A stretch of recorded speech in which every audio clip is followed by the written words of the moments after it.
মাঝে মধ্যে যখন রান্নার সময় একটু লেট হয়ে যায় তখন কিন্তু আমি এরকমই করি, প্রেসার কুকারে দিয়ে খুব তাড়াতাড়ি রান্না করে নেই। সো হ্যালো এভরিওয়ান, আসসালামু আলাইকুম, welcome back to my another blog. আশা করি সবাই ভালো আছেন, আলহামদুলিল্লাহ আমিও ভালো আছি। আজকের ভিডিওটা শুরু করলাম আগামীকালকে সন্ধ্যার থেকে। তো সন্ধ্যার দিকে নাস্তার জন্য একটু কফি বানালাম। তো 1 প্যাকেট কফি ছিল, তো ভাবলাম যে আমরা 3 জনে মিলে খেয়ে নেই। ইউটিউবে ফেসবুকে ঢুকলেই দেখি যে এইভাবে কফির ফর্ম তৈরি করে, তো আমিও করার চেষ্টা করলাম কিন্তু হয়নি। আমার মনে হয় যে আমি একটু পানি বেশি দিয়ে দিয়েছিলাম, ফর্ম হয় না, তাতে কি হয়েছে, কিন্তু কফিটা অনেক বেশি মজা হয়েছে যেহেতু গরুর দুধ দিয়ে বানিয়েছিলাম আমি। তো সন্ধ্যার দিকে আমরা এটা দিয়ে নাস্তাটা সেরে নিলাম আর কিছু পিঠা বানাতে নিয়েছিলাম। পিঠাগুলো হচ্ছে বরিশালের বিখ্যাত সেবা পিঠা, এটার নাম হচ্ছে সেবা পিঠা। পিঠাগুলো এইভাবে করে নিয়ে একটু চ্যাপটা করে নিতে হয়। তো প্রথমে আমার হাজবেন্ড যে পিঠাটা বানিয়েছে একটু সুন্দর হয়নি, আপনাদের আমি দেখাচ্ছি, দেখেন কেমন হয়েছে পিঠাটা। তো আমি আমার হাজবেন্ড দুজনে মিলে কিন্তু পিঠাগুলো বানিয়েছিলাম। তো কয়েকটা পিঠা এরকম করে বানাইছে আর বেশিরভাগ পিঠাগুলো সুন্দর হয়েছে, যে পিঠাগুলো সুন্দর হয়েছে। সবগুলো পিঠা বানানো হয়ে গেলে পরে এখানে আমি রাইস কুকারের ভিতরে দুধটা জাল করে নিয়েছিলাম অনেকক্ষণ যাবত। চিনি আর এখানে এলাচ দারচিনি দিয়ে সবকিছু ভালো করে দিয়ে একটু কিছুক্ষণ ফুটিয়ে নিয়ে তারপর পিঠাগুলো দিচ্ছি আর হালকা করে একটু নাড়াচাড়া দিয়ে দিচ্ছি পিঠাগুলো যেন একদমই একটার সাথে একটা লেগে না যায়। তারপর ভালো করে সেদ্ধ হয়ে গেলে আমি এখানে একটু গুড় দিয়ে দিয়েছিলাম, কারণ গুড় দিয়ে বানালেই এখনকার শীতের সব ধরনের পিঠা অনেক বেশি ভালো লাগে, তাই আমিও এখানে খেজুরের গুড় দিয়ে পিঠাটা বানিয়েছিলাম। আর এই সেবা পিঠাটা কিন্তু খেজুরের গুড় দিয়ে অনেক বেশি মজা হয়। ঠিক যেইভাবে চুষি পিঠাটা বানানো হয় ঠিক সেইভাবে এই পিঠাগুলো বানানো হয়। এটা কিন্তু বরিশালের একটা বিখ্যাত খাবার।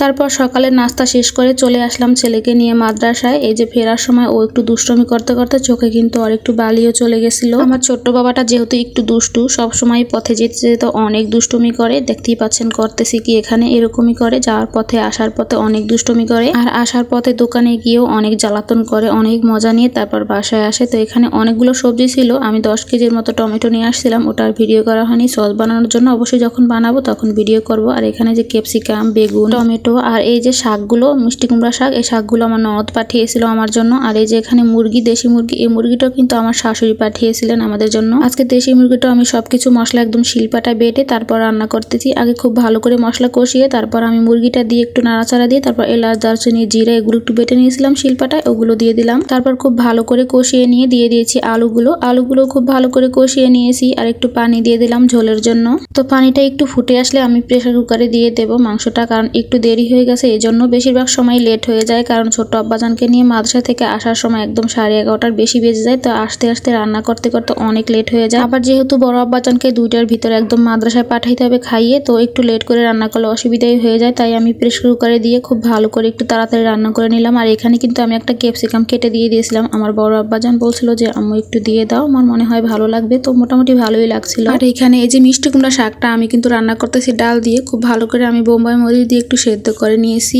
এখন পেঁয়াজ আর রসুন দিয়ে খুব ভালো করে একটু বাগার দিয়ে দেবো। এভাবে কিন্তু মিষ্টি কুমড়া শাক রান্না করলে অনেক বেশি মজা লাগে। তো আজকের মতো ভিডিওটা এখানেই শেষ করলাম। আমার ভিডিওটা পিঠাগুলো রান্নাটা কেমন হয়েছে অবশ্যই কমেন্ট করে জানাবেন। সবাই ভালো থাকবেন, সুস্থ থাকবেন, আল্লাহ হাফেজ।